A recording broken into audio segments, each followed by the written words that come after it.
So thinking about preparing for the negotiation, first thing we need to do is identify, what are the issues that are taking place. And up here, there's a very rudimentary iceberg, but what that illustrates is what really is underneath all these issues is quite substantial. The issues are usually what's present, what brings the need for this negotiation, or what is causing the conflict to take place. But what's underneath the surface of these issues are a wide variety of factors. You have personalities, emotions, interests, needs, desires, self-perception, self-esteem, hidden expectations, unresolved issues from the past. So you might have had experiences that with this person that you're in a conflict with or that you're going into a negotiation with in the past that's going to impact what your approach is in this particular situation. Let's go to the next slide. So issues, what they're really made up of are needs and interests and perception. Interests are what we perceive that we would like to see as it come out of the situation, or what would be, it's what's satisfied in us if we get what we want out of the situation. And interest examples include resource needs, so maybe we need more equipment, we need time, we need staff, money, space, procedural needs, fairness to be part of the decision-making, information sharing, relationship needs to be respected, to be liked, to be listened to be trusted and included, and then psychological identity. We need to feel in control, have a good reputation, effective patient advocate, feel safe, and we want to have no guilt out of this situation. So when we're entering a negotiation, we need to understand that our issues or our positions are made up of these interests, and they're forming our positions that we take to approach these issues. Let's go to the next slide. And the best way that we can try to meet some of our interests is by acknowledging the interests of the other person. Like I said, with the approach to negotiation, people will typically meet you where you're at if you do so in good faith. So by acknowledging interests of the other side, you can then hopefully give space for them to acknowledge what interests you might have in the situation. So by acknowledging interests, you are demonstrating understanding, building trust, showing good faith. You therefore de-escalate the tensions that arise by simply acknowledging the interests that are present. It improves your chance of being heard, because if you're allowing people to convey their interests, they're likely going to allow you to convey yours, like I said, so that gets your chance of being heard, and it improves ultimately your chance of getting what you need out of a situation. How do you acknowledge interest? Go to the next slide. One, ask clarifying questions. So you can't acknowledge interest until you really draw out what interest might exist. So you need to be able to ask good clarifying questions.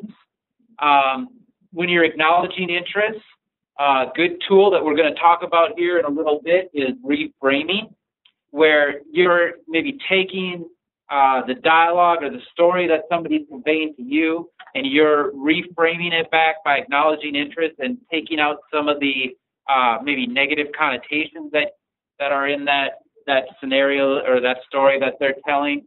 And then you're also summarizing what you're hearing. So by stating what you're hearing, you're able to acknowledge the interests that are present in that situation. So the next slide. What I want to do now is talk a little bit more about some of these tools, so clarifying questions, reframing, summarizing. Up here we have, which might be familiar to some people. Anybody ever experienced something like this? Maybe not this overtly, but As William Isaac says, the opposite of listening is preparing to speak, where you might be giving somebody some very important information, and the person on the other end is conveying that they probably really don't care. Go to the next slide. In relation to that metaphor that I shared at the beginning of the negative aspects of conflict and the negative aspects of fire, I created this little acronym that can really help us when we're in a negotiation or we're in a conflict that may make us a little anxious, may make us nervous, that we can consider before you react or before you respond in a negative way. So the acronym is FEARS, so I say consider your fears before you react. Let's go up one level. What it consists of, number one is focus. And that focus is about being present. So when you're in a negotiation or when you're in a conversation that involves conflict, you really want to be present. You don't want to look like that guy on the slide who obviously isn't paying attention or doesn't care. You want to be focused. And that means good eye contact. I like to draw. I don't have the drawing skills, so I'm not going to do it right now. But, you know, two people sitting next to each other, vision this in your head. Two people sitting across from each other, maybe a late night TV show. If you're listening in a situation, you want the spotlight that's on that person sitting next to you to always be on them. And if at any time in the conversation that you feel that the spotlight is on you, you know that you're not listening appropriately. And so what I mean about having the spotlight on them, it's not only looking at them, but it's also having your mind be present. Because oftentimes our mind can clutter up with a lot of stuff that is fogging our ability to be focused. It can be, you know, thinking about what groceries we need to pick up from the grocery store once we leave work today. It can be, you know, what you're going to do later this evening. It can be like the scenario at the beginning, you know, just can't get over the Jays getting blown out on Sunday.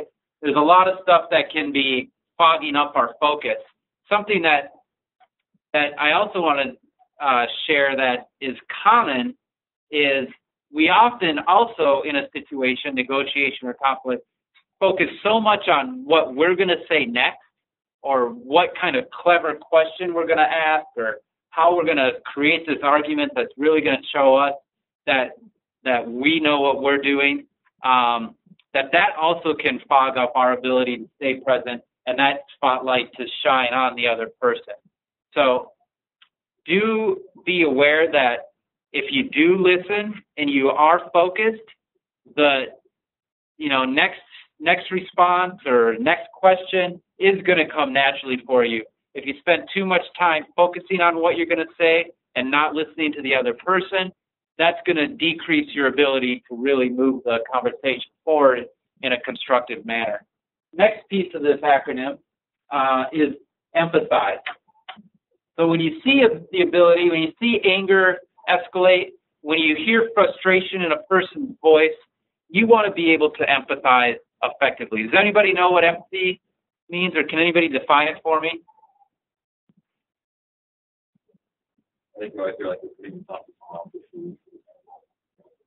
Yeah, it's trying to understand what somebody else may be feeling. Empathy is actually, it's acknowledging that somebody else is feeling some sort of emotion. You don't necessarily have to justify it, but you do want to share that you do understand it. So if somebody is frustrated, you don't necessarily need to justify by saying, you should be frustrated. This is terrible. I can't believe my company's raising the fees for an audit. That's terrible. But that doesn't really set you up. That kind of puts you in a corner and can really lead you down a path that's not constructive. But you could say, you know, I totally hear you. I hear that you're frustrated in this situation. And I want to have an open conversation about, you know, what our fees mean. So you can acknowledge that you hear their emotions because they are their emotions. You can't take their emotions away from them, but you don't necessarily have to justify them. Next piece of listening here that can help you in a negotiation or conflict situation is to ask good questions. And does everybody know the difference between a closed and an open-ended question? You shook your head, yeah. What? Closing question is for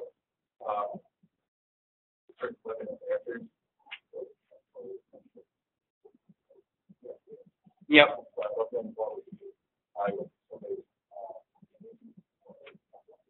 Yeah, you're drawing out more of a dialogue. And so a closed-ended question, you're just looking to clarify something that you might have heard or try to get a quick response. Open-ended question, you're looking to draw out a dialogue. Sometimes people will say, well, you want to stay away from closed-ended questions. But I'm not going to say that. They're very, very important. But what's difficult is when you try to ask an open-ended question, to be aware that you don't close it off at the end. Because a lot of times we'll do that. We'll ask a really great open question, and then we'll end it with, so will that work or not? And then that ends up closing it off. So be careful that you don't spend your time trying to ask a great open-ended question and then close it off at the end, because you're not going to get the result that you want to see out of it. Go to the next one. Reframing. So this is something that you're going to get a little bit of time to practice today because it's definitely easier said than done. Reframing is the ability to listen to what somebody's saying, take it in no matter what level of emotions are conveyed there, but try to extract the basic facts, the interest that you hear, convey it back to the person in a more neutral tone. And we're gonna talk more about that in a second. But the next piece that we have is summarizing. Summarizing is a good way especially when you're in a two-person negotiation and you're listening to what the person has to say and you're trying to be present, to try to get the opportunity to share what you have to say, ending with a good summary or following up somebody's comments with a good summary can get them to listen. So it's your opportunity to show empathy, acknowledge interest, reframe, and then ask maybe a good question if they want to see if there's anything else they want to share. Or you can ask a good close-ended question, did I capture that correctly? And would you like to hear what my interests are in this situation? So that's a good way to end the summary. Let's go to the next slide here. One more. So what is the characteristics of a good question? Asking a question is much harder than we often think. It's usually something that we just naturally do, but there is definitely some technique to asking a good question. One, it needs to be appreciative of the other's line of thought. So you need to be show that you really do care and that person's input is important. A good question is open, which encourages elaboration, reflection, and dialogue. A genuine wish to understand. A good question is asked in the right moment. Sometimes this kind of goes back to that focus issue. Sometimes we'll not really be paying attention because we're thinking of this great question that we're going to ask next, but then we kind of lose track of the moment and we're just waiting for our chance to speak and to give our great question.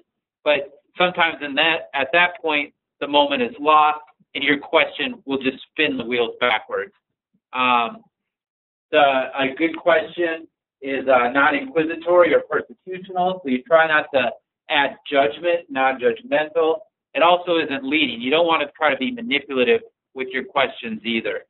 Then finally, a good question is probing under the hidden assumptions. So a lot of us come into a negotiation or when we're discussing or engaging in conflict, we come in there with a lot of assumptions. And what we want to do is, one, draw out the assumptions that the other person might have of us in that situation, but also try to be open and share or be open to letting go our assumptions as well when we hear the responses to the questions that we ask. Go to the next page. So here, just because asking a good open-ended question is difficult, here's just an example of some questions that you might use in a situation. So suggested open-ended questions: what has this experience been like for you? Are there others here to help you? What are you worried might happen? What would you like to see happen? What do you see as our next steps together? And what do you need to feel supported?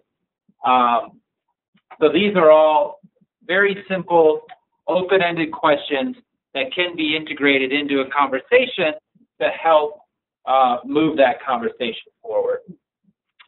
Let's go one more up, and let's work a little bit on reframing. And then the last communication piece that we'll get in before we see another great scenario by Joe and Taylor. Reframing is like I've been saying, it opens up possibility. It tries to de-escalate the tensions that are in the room, redirects the conversation in a constructive direction. It moves things forward. And really, you can reframe anything. Like every cloud has a silver lining, kind of the cliche that you can kind of relate reframing to. Is you try to look for that silver lining, and you try to identify what that silver lining is and voice it into the room.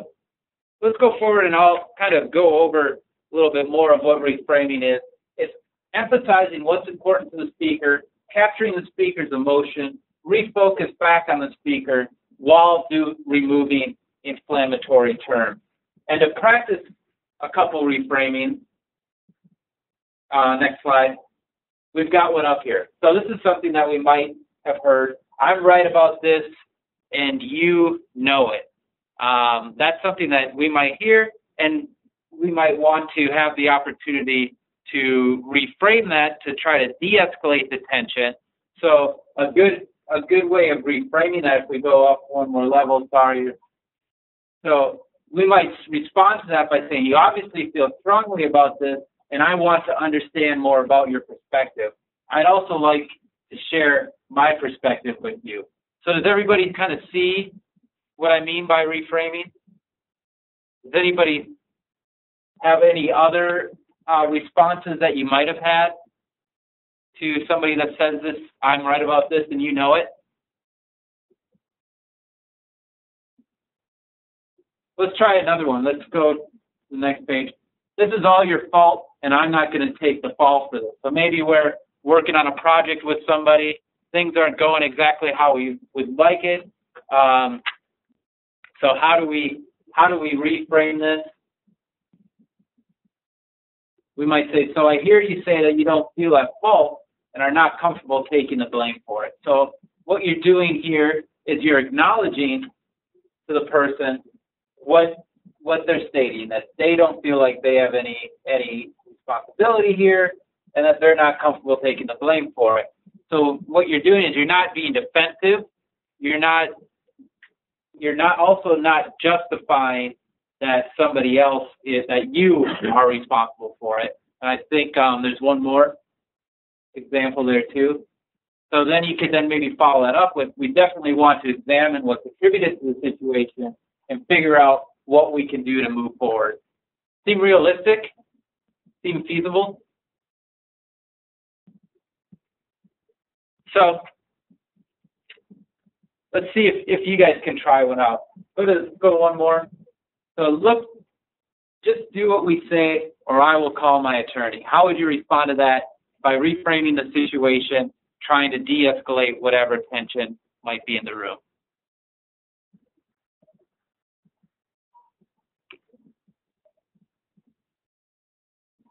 Ideas?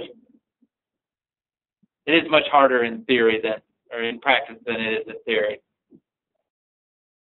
Let's give you one more. So got an answer for you. So that might be the way you decide to go. In the meantime, let's see if we can come to a solution that helps you right now. And would you tell me more about what you would like to happen? So what you're doing here is you are, one, acknowledging that this person is upset, and that they've given a solution, but you would be hopeful to have a conversation about maybe a more constructive way to move forward. So let's go up a couple slides. So we've talked a lot about what it takes to be successful in a negotiation. We talked a lot about some skills that we can utilize in a negotiation process. A lot of these things are going to happen in the moment.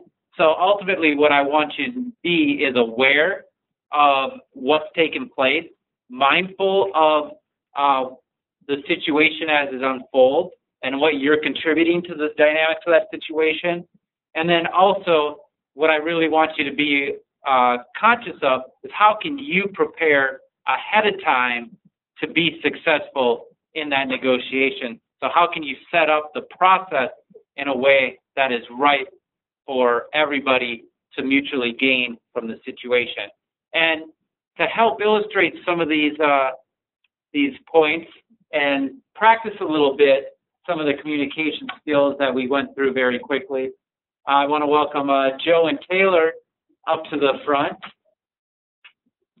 And they're going to go through a quick little negotiation scenario, introducing themselves first and having an opportunity to prepare for a negotiation that's going to take place. And I think they might be asking for some of your help within this as well. Okay, so I'll start and just kind of explain the situation we're going to be working through. This situation takes more of a tax perspective, since we already kind of hit on one from the audit side.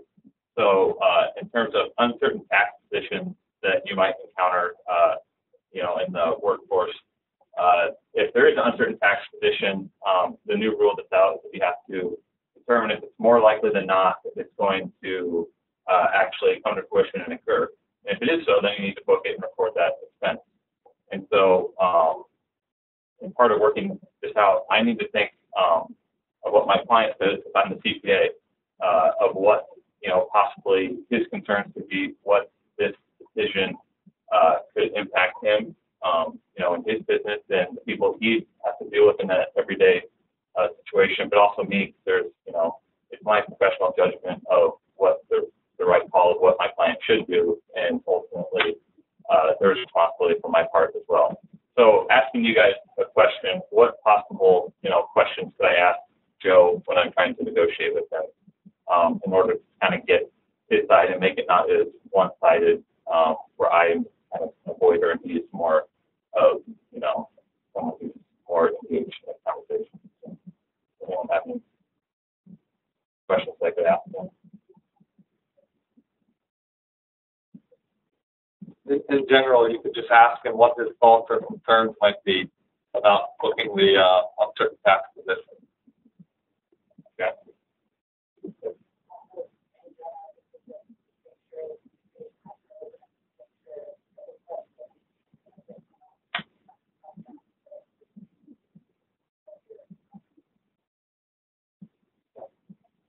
Anyone else? I've got another question that maybe we can ask. Are there any other interests that Taylor needs to be maybe aware of that he has, and that he can maybe assume that Joe might have in this situation? Anything he should go in there prepared with?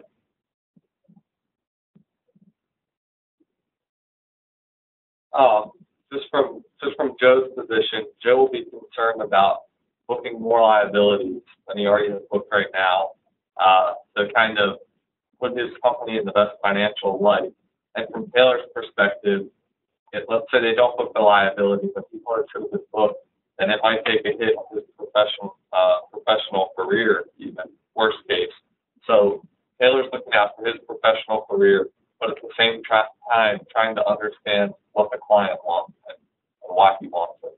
So it's important for Taylor to go in ahead of time thinking about what Joe might be assuming. That's right. Excellent. Anything else from Taylor's end? Okay, then I guess we'll kind of flip this in. I'll kind of explain. So I'm the CFO of this company, obviously, and I'm the executive. My job is pretty stressful. I'll kind of give a little background on what's going on in the situation, so when I negotiate with Taylor, it will make more sense. But one of the things that we could have asked Taylor was, what's going on with the company and what's going on with the business? Let's say for the past 2 years we've had a decrease in our net income. Well, how does that affect me? Perhaps my job's on the line because I have the stockholders who want to see value in their investment, and also other people from the company might have bonuses that depend on overall net income, and they want to see that up. So my job might be an issue, and Taylor needs to come in and realize that, hey, what's going on here? Why are you doing this? Maybe we can come to an agreement as whether it's right or it's wrong, and there's their way around that. So I guess we'll start our negotiation off. Are there any questions that you think I should ask coming into Taylor? Do you think I should see things from his perspective, or just because I've hired him to be my tax assistant that I should just be concerned about myself, or try to understand where he's coming from as well? Is it just one-sided, or two ways? I think you definitely need to inside. Kind of realize that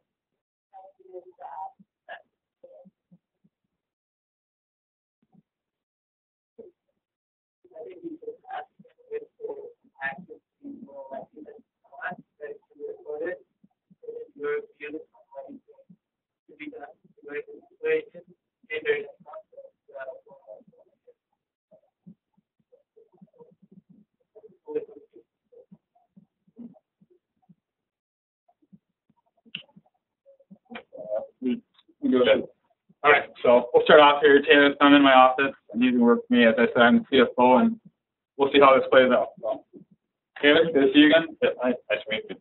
Good to speak today. Well, I know the reason that you called me in is that there has this uncertain tax position that's come up, and ultimately we need to figure out if there's a more likely than not basis as that's the rule defined. Before we get started, do you have any questions or anything about the accounting rules or anything? I understand the accounting for income tax, especially the liabilities. We have 1048, and it's a very complex, thing. And the basis is, when you look at it, it's more likely than not. Well, that's a pretty subjective standard, don't you think? And our situation that we have that we're talking right now, I don't feel it's more likely than not that it's going to come through. I don't see why there's really much of an issue. Yeah. You have the expertise. Yeah, I mean, I hear that you have concerns about the whole determination of what if it's more likely than not to occur or not. And there is a lot of professional judgment that comes into making that call. And ultimately, it is your call. It is your call here as an advisor. But from my experience in the past, I've seen similar situations that the determination has been that it's more likely than not to occur. And ultimately, the person in the end that's going to be making the decision is the IRS. And so, it's better to be safe on the safe side and go ahead and book it. And then if they don't, question it, then you can refer to the later date. Kind of understand where I'm coming from with this? Or? Yeah, I get the accounting for my own issues with booking this. I mean, Taylor, I don't think you understand, but over the past couple of years, our business has been suffering a little bit as far as our income is concerned. If we book this liability with our taxes, our net income is going to go down. I rely on my bonus. My bonus is dependent on that overall income. I know our CEO too, and if I can't get that, that makes me look bad. I don't want to do that, and I don't want to book something if I don't feel it's not going to work out. I can see where you're coming from though too, as far as the IRS is concerned. The last thing that I want to do too is get into legal issues as well as that. So yeah, I can understand as well. I mean, it's certainly a tough decision. You have a lot of emotional pulls. You have personal things related to your job and affect performances, but ultimately, I think we need to come together and make a decision that's going to benefit both of us going forward. Definitely, I agree. That's why we've hired you to come in here. You have the expertise as far as the tax is concerned, and I put my faith in you that you know what you're talking about. And obviously, I do want our income to be high, but I don't want to take those risks. And if you feel that's the best approach that we can do, then I agree. And hopefully that maybe it's something we'll work out at the end, and we'll make both parties happy. So that's good. Thank you very much. Yeah, so if I have more questions, I'll definitely reach out to you again. Thank you. All right, great. We're going to stay up here for a second. We'll have a little conversation about it. So a short negotiation. Seem realistic?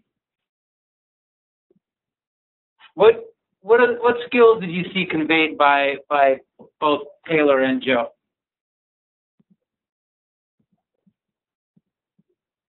They both considered the other party's viewpoint and tried to really understand where they were coming from.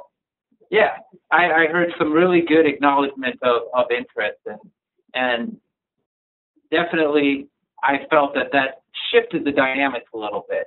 Did anybody see the issues that were at hand here come out?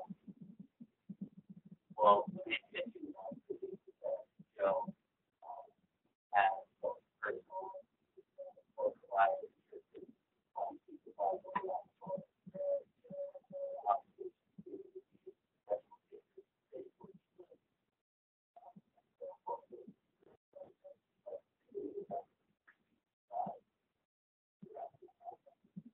Mm-hmm.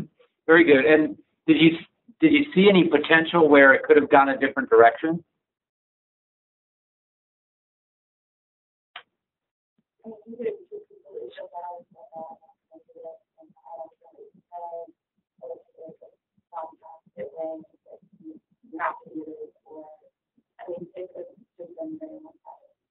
What do you think would have happened with the relationship then? Yeah. And potentially future then negotiations might have been harder to approach. How did it feel from your guys' perspective? Yeah, I think you kind of hit the nail on the head when Joe started kind of talking about the pressures on him. And he kind of felt his emotions. He kind of got more hyped up and emotional about what he was talking about. I muted both things. I forget how. I know I muted both because it asked me about the microphone and the video. I think that helps. Settings. Also, I wanted to point out that how when we both agreed the end that we're network that that's on the camera. I'm sure. I'm sure it was. You don't need it. You don't want it. Can I see? And so you were also setting the opportunity for future negotiations as well, by keeping up, checking in with each other, and making sure that everybody's interests are on the table and important. How about you, Joe? Yeah, no, I think mine was kind of built on my trust I developed throughout the communication aspect of this. But we hired Taylor to come in and give us guidance on the tax issue. I know he's not trying to make me fix something so he can benefit from it. He's trying to help me, and I understand that. And he understands where I'm coming from too, as far as my own personal concerns that if he feels that it's going to be costly for me to take the risk like that, and I understand that I should follow what he's going to say. Yeah, right. How do you, buddy? He adheres to what his thoughts are. And I feel like at the end of the day, something that, as far as like an episode of Lum is concerned, if you're the man position, that he what's it about? Right and wrong. And I feel like that kind of came over as one of the aspect of the scenarios. But, I think overall it's what Taylor was saying, and just being able to convey his message. And how do you feel like they were able to dig out those underlying interests? Was there a moment that you saw it happen? Part of this myself. I tried rolling from here, but I think that both.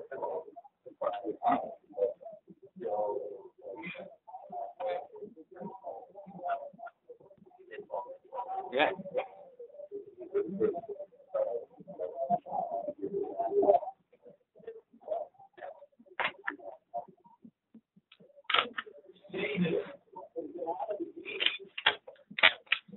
Good. Thank you. Any other last thoughts? One thing to follow up.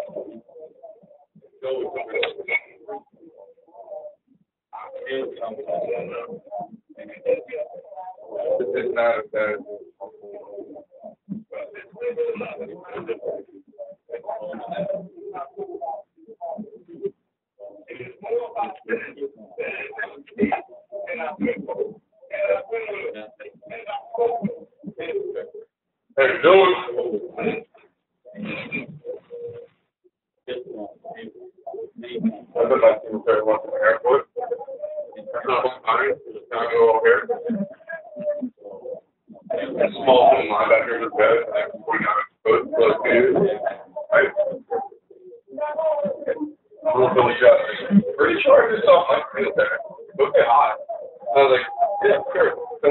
Maybe a way to make that transition is he could have shown some empathy, acknowledged that he heard that, but then reframed it in a way like, well, but we need to, maybe you could connect the bonus and his financial well-being to some of the principles and issues that could arise if they were to get caught on skipping that IRS liability.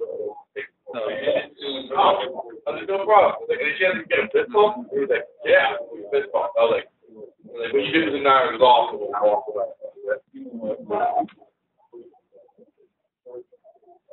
There's a file on the he trained Vernon there to play. And that's one of the issues with positions. So Joe's position going in might be, no way I'm going to show this liability because that's going to impact my bonus. But he needs to break away from that position because, like you say, in the long-term interest, it will serve him better. Great. Thank you, guys. And completely understand that this is a very short scenario, very short workshop. We kind of rushed through this stuff quite a bit because we're, up against the clock here. But really, just want to reiterate again that moment that they took at the beginning to kind of reflect on what they need out of this situation and how they're going to approach negotiation, very important.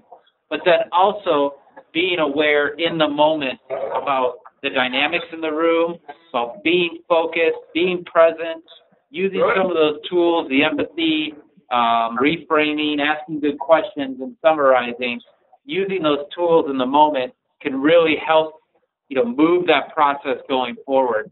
A little tip that I'll give you when you feel like you're going into the negotiation, you're well prepared, but things aren't going forward in the right way, red flags that might be indicative of a process spinning its wheels would be, one, if you hear the same thing mentioned by the other person over and over and over again, and you're feeling like, boy, this person's already said this interest, talked about his bonus for like 10 minutes now, that's when you can hopefully have a little bell go off in your head. Maybe there's something that I'm not doing from my end that is helping him understand that I've heard how important this bonus is to him. So that's one red flag, is when you hear circular stuff where the same thing gets repeated over and over again, or you feel like you've made progress, but then you hear something back at the beginning, that is illustrating that you're probably not listening as effectively as you can. So by shifting to an awareness where maybe you can think about how can I show empathy, reframe the situation, or ask a good clarifying question to try and move this conversation forward. So I want to wrap up today, and then we'll have some time for questions, because